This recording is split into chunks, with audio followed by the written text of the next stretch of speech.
ጤና ይስጥልን እንዴት ቆይታችሁናል? ማዳበሪያ የሚጭኑ ከባድ ተሽከርካሪዎች ከተቀመጠው የክብደት ገደብ በላይ እንዲጭኑ ተፈቀደላቸው። የትራንስፖርትና ሎጂስቲክስ ሚኒስቴር ለ2018-19 የምርት ዘመን የሚውል የአፈር ማዳበሪያ በፍጥነት ለአርሶ አደሩ ለማድረስ ሲባል ማዳበሪያ የሚጭኑ ከባድ ተሽከርካሪዎች ከተቀመጠው የክብደት ገደብ በላይ እንዲጭኑ ልዩ መመሪያ አስተላለፈ። በኢትዮጵያ ከትራንስፖርት እና ሎጂስቲክስ ሚኒስቴር ባገኘው መረጃ መሰረት በሀገር ውስጥ 1,023,406 ሜትሪክ ቶን ማዳበሪያ ተጓጉዞ ገብቷል።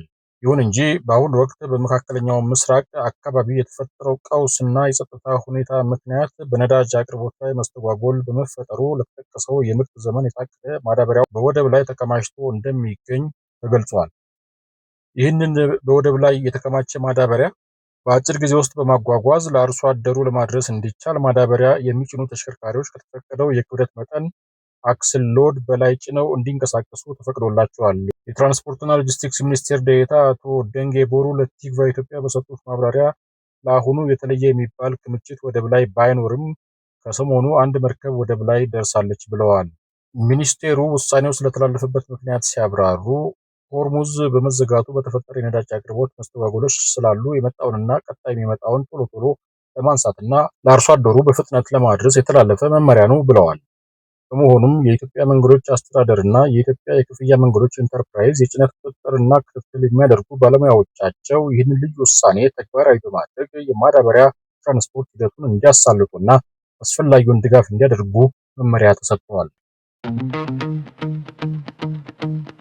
በሙስና ወንጀል የተጠረጠሩት የባንክ ምክትል ፕሬዝዳንት ክስ ተመሰረተባቸው። በፌዴራል ከፍተኛ ፍርድ ቤት አራተኛ የሙስና ወንጀል ችሎት የቀረበው ክስ እንደሚያመለክተው አንደኛ ተከሳሽ አቶ ኑሪ ሁሴን ኢንደሳ በኢትዮጵያ ንግድ ባንክ ከወለድ ነፃ የባንክ አገልግሎት ምክትል ፕሬዝዳንት ሆነው ሲሰሩ ተገቢ ያልሆነ ጥቅም ለማግኘት በማሰብ የባንኩ ደንበኛ ከሆኑት የግል ተበዳይ ቱጂ አማን ኩራ ከ1.7 ሚሊዮን ብር በላይ ተቀብለዋል በሚል ከባድ የሙስና ወንጀል ተጠርጥረው ክስ ተመስርቶባቸዋል።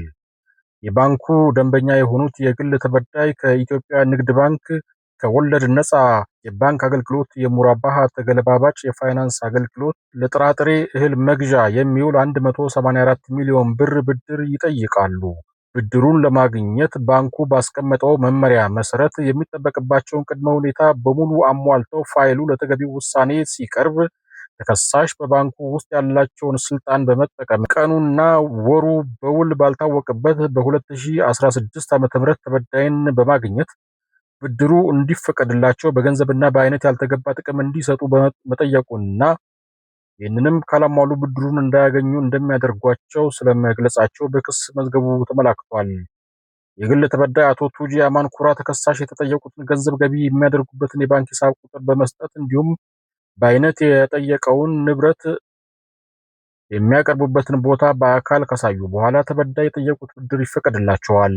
አቶ ቱጂ አማን የጠየቀውን ያልተገባ ጥቅም ካልሰጠው ተከሳሽ ይጎዳኛል ብለው በመፍራት ተበዳይ 1 ሚሊዮን ብር ወደ አንደኛ ተከሳሽ ባለቤት እህት ሁለተኛ ተከሳሽ ሪሃና ወርቅነህ ዋቁ ድርጅት ወይም አና ትራቭል ኤጀንት የባንክ ሂሳብ ቁጥር እንዲገባለት ያደረገ በመሆኑ እንዲሁም የአንደኛ ተከሳሽ ባለቤት በሆነችው ወይዘሮ ሀቢባ ወርቅነህ ዋቆ ስም ተመዝግቦ በመገንባት ላይ ለሚገኝ ህንፃ ግንባታ የሚውል ጠቅላላ ዋጋው 740 ሺህ ብር የሆነ 400 ኩንታል ሲሚንቶ ህንፃው በሚገነባበት ቦታ ድረስ እንዲራገፍለት ያደረገ መሆኑን የአቃቤ ህግ የክስ መዝገብ ያስረዳል።